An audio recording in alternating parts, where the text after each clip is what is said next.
La France est en train, malheureusement, de quitter une situation assez stable jusqu'à présent vers une situation qui commence à être un peu préoccupante, notamment dans certaines régions de France. Face à cette situation donc fragile, il n'est donc pas question que nous baissions la garde dans les semaines à venir.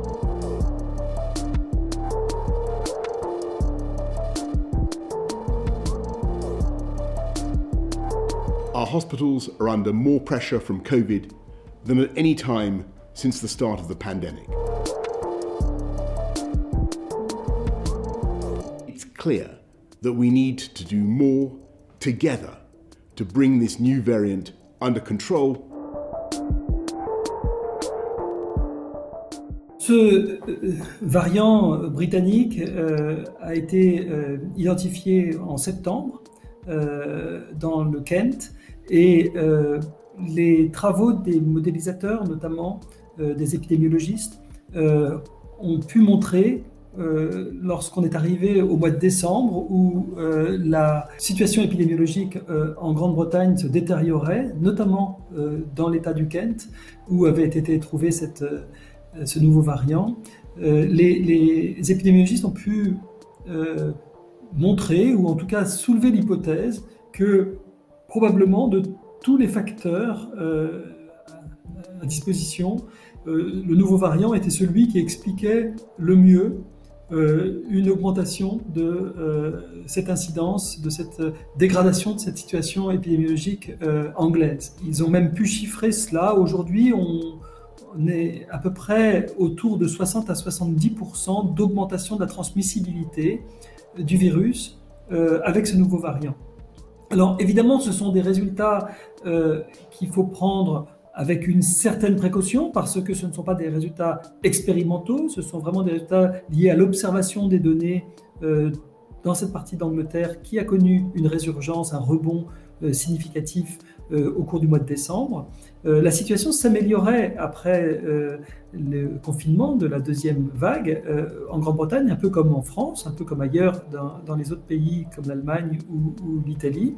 Et puis elle s'est brusquement stoppée, cette amélioration, et au tout début décembre, l'incidence a monté. Le R, vous savez, ce taux de reproduction a été supérieur à 1,2 pendant pratiquement un mois d'affilée, et c'est au bout de ce mois que Boris Johnson a décidé un confinement très strict pour toute l'Angleterre. Peut-être le côté bonne nouvelle, c'est que ce n'est pas un nouveau variant plus terrifiant en matière de virulence. Ce n'est pas un nouveau variant qui entraînerait des symptômes différents de la maladie, des symptômes nouveaux, inconnus jusque-là, ou qui entraînerait une symptomatologie plus sévère, plus grave. Il n'y a pas plus d'hospitalisation, il n'y a pas plus de mortalité constatée. Évidemment, sur le plan numérique et un peu mécaniquement, comme la transmissibilité est plus élevée, il y a plus de cas.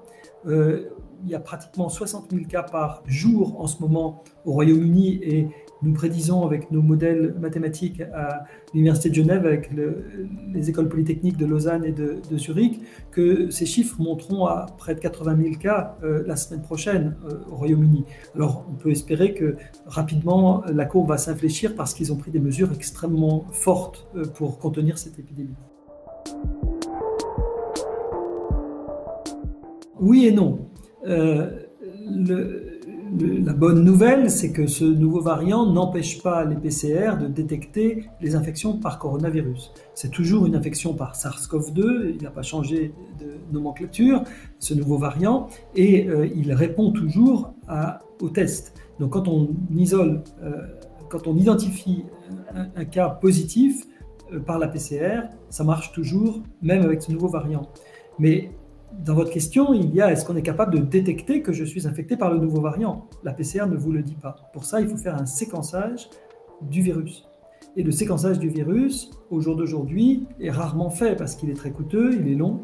Vous savez, le test PCR, c'est une sonde que l'on envoie dans le génome et qui détecte quelques paires de bases, mais pas beaucoup, pas tout le génome. et donc il n'est pas capable de détecter la mutation.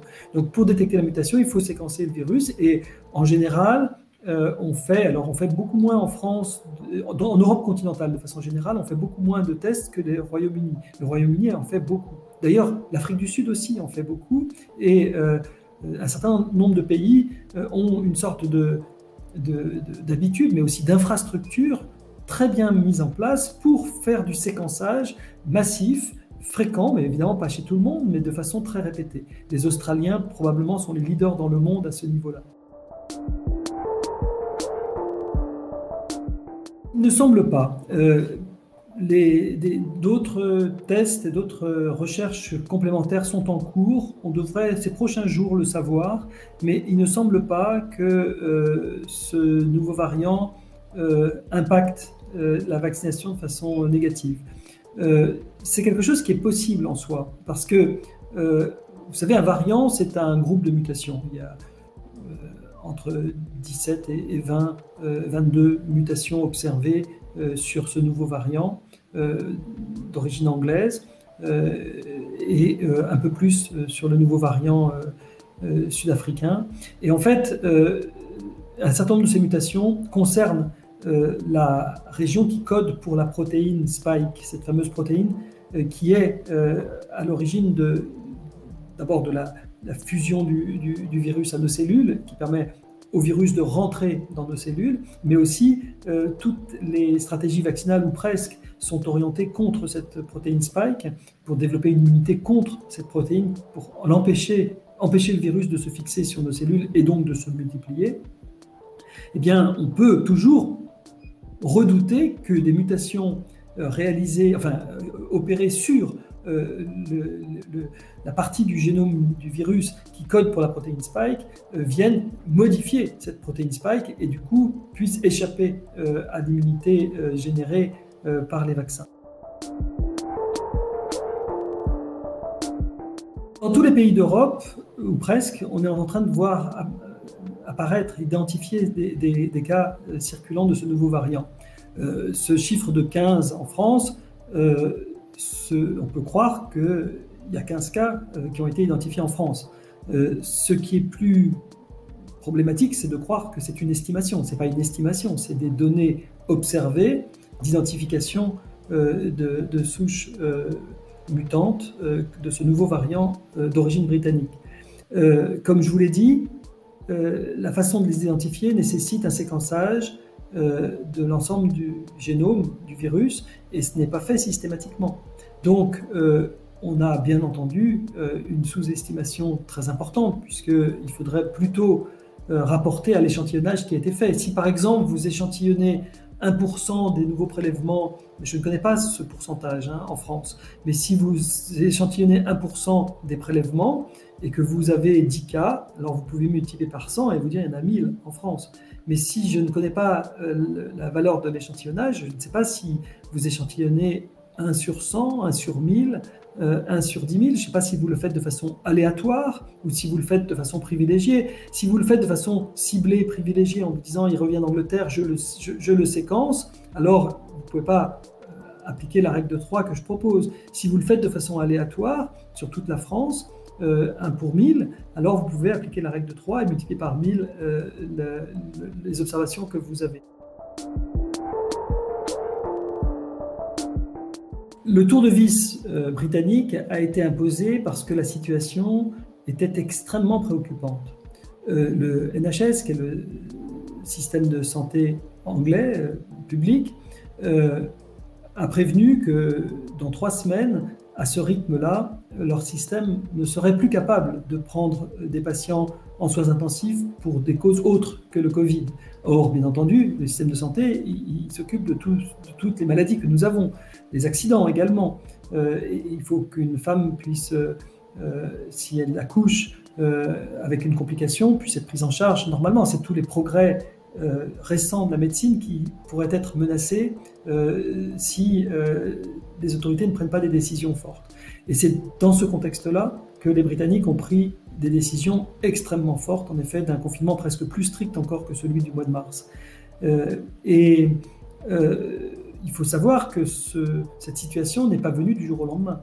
Les Britanniques ont connu, comme je l'ai dit tout à l'heure, une augmentation du R au-dessus de 1,20, c'est-à-dire très au-dessus de 1, pendant plusieurs semaines d'affilée. Alors, la France est en train, malheureusement, de quitter une situation assez stable jusqu'à présent vers une situation qui commence à être un peu préoccupante, notamment dans certaines régions de France, avec une augmentation de son R. Le R, à ma connaissance, la dernière valeur du R est de 1,15 ou 1,16, ce qui n'est pas encore 1,20, mais qui n'est pas loin, et qui est au-dessus de 1. On est donc dans une situation à nouveau de reprise exponentielle de l'épidémie, c'est-à-dire de perte de contrôle ou de risque de perte de contrôle. Et cela est assez préoccupant. Si jamais ça devait se prolonger, ce ne serait pas tenable très longtemps. Et à ce moment-là, des mesures fortes seront nécessaires. Les mesures de confinement, elles sont nécessaires pour sauvegarder le système de santé, notamment le risque d'engorgement des soins intensifs. Et il n'y a pas d'autre solution aujourd'hui que de confiner le pays si jamais on se trouve dans cette situation. Donc tout doit être fait pour éviter d'être dans cette situation. Et jusqu'à présent, à la différence d'ailleurs des Britanniques, les Français ont fait beaucoup pour essayer de maintenir la situation sous contrôle. Ce qui a été un succès jusqu'à présent, puisque, un peu comme d'ailleurs les autres pays d'Europe continentale, la situation est restée stable depuis, on va dire, oui, depuis le déconfinement, il y a une situation qui n'empire pas. Maintenant, ces tout derniers jours, comme je l'ai dit, les signaux sont plutôt négatifs et pourraient imposer à terme des mesures plus contraignantes.